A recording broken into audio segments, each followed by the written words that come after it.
Okay, so for this video, I'm actually going to talk about the media-inspired painting assignment that I have for my Art 3s. So the goal here is to really kind of think outside the box when it comes to traditional and non-traditional materials and how you can include them into your artwork. The other big idea to take from this is to also be inspired by certain art styles or artists.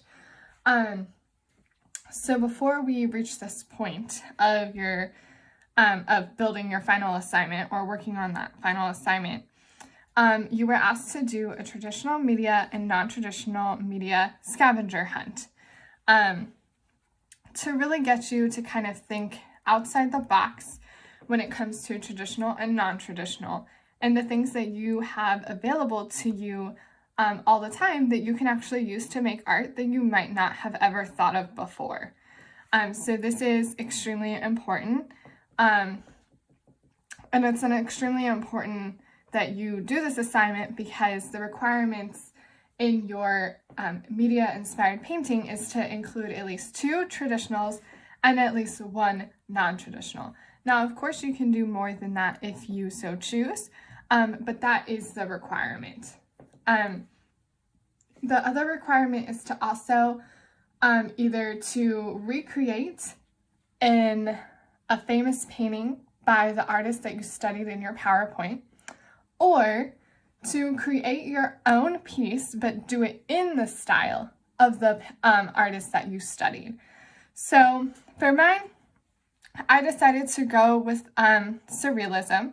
So I actually went ahead and wrote down some notes in my sketchbook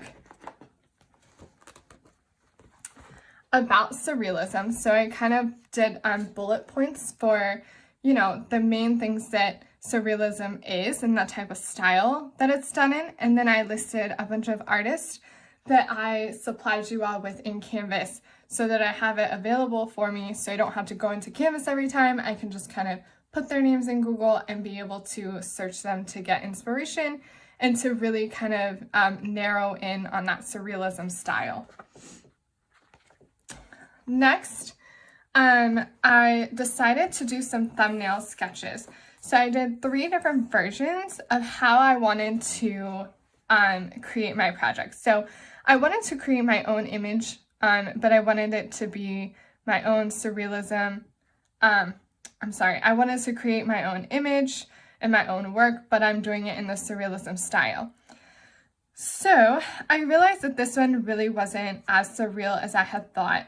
I decided to kind of go for something COVID related just because it's something that I feel, I can express well, and it's just really kind of been taking over our lives lately, and I thought it would be good to do a piece related to how I felt about that. So I didn't feel like this one, I felt as if this one was kind of a little too plain. And then this one I decided to do like people like in COVID bubbles so that they couldn't be infected by anyone else, but the infection was like outside the bubble.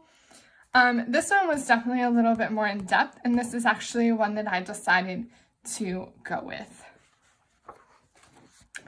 So I took that thumbnail sketch and then I started to really recreate my image here and really draw it out to where it looked nice and it looked completed.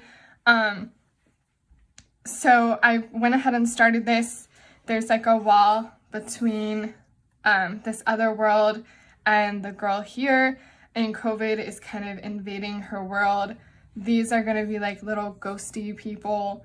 And then COVID, like molecules and stuff are like falling out of the sky, and it's like the world is just kind of falling and taking over and crashing into this little girl's world. So that's kind of where I'm at.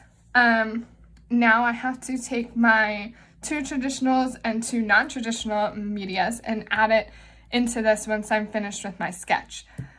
So far, I can tell you right now that I actually really do enjoy more of the non-traditional materials than I do of the traditional materials, because I feel like I might be able to create this dream world where molecules of viruses are falling out of the sky better with my non-traditional materials, because they look kind of like grimy. You know, the leaf that I smudged onto the page is really green, which, you know, green, like that color kind of really helps us think of like a virus. So I was considering like, oh my gosh, that would be really cool to add into the molecules somehow. I really love the way the spices and the dirt look, because it looks so dirty. And then the mascara is super cool too, because it's got that grunge look, excuse me, to it as well. So those are some things that I'm really focused on possibly including into this work. For traditional materials, I really do also enjoy the eraser with drawing something first and then taking the eraser to subtract kind of where that pencil line was to create a different type of texture. So I probably will be using for this one for something. So once you kind of have your layout, you know, I would actually start kind of taking your pencil and really kind of targeting where you want certain things to go. So, and that could be either on here or maybe even on here. Like I could do COVID here, like a little notation for myself, that's what I'm going to use that for. I really like this idea for either like my spooky mountains or maybe even the bricks. So mountains or bricks. I could also do like the spices in the ground. I do actually like the tape too. It might be kind of interesting to put tape on the bottom. Ooh, I could also use the paper scrap for this background too. So I could do this for the wall also. So that's another idea. So you want to just kind of start planning and kind of, you know, really thinking about how you're going to include these into your assignment, since that is the requirement. And then of course, as you're building onto your assignment, you want to just make sure that you're having good craftsmanship and you're not having any bends, tears, and so on. Especially with Art 3, this is something I really kind of look for. You know, your creativity and your skill level, and trying to see where you all are at with that and how far you've came since Art 1.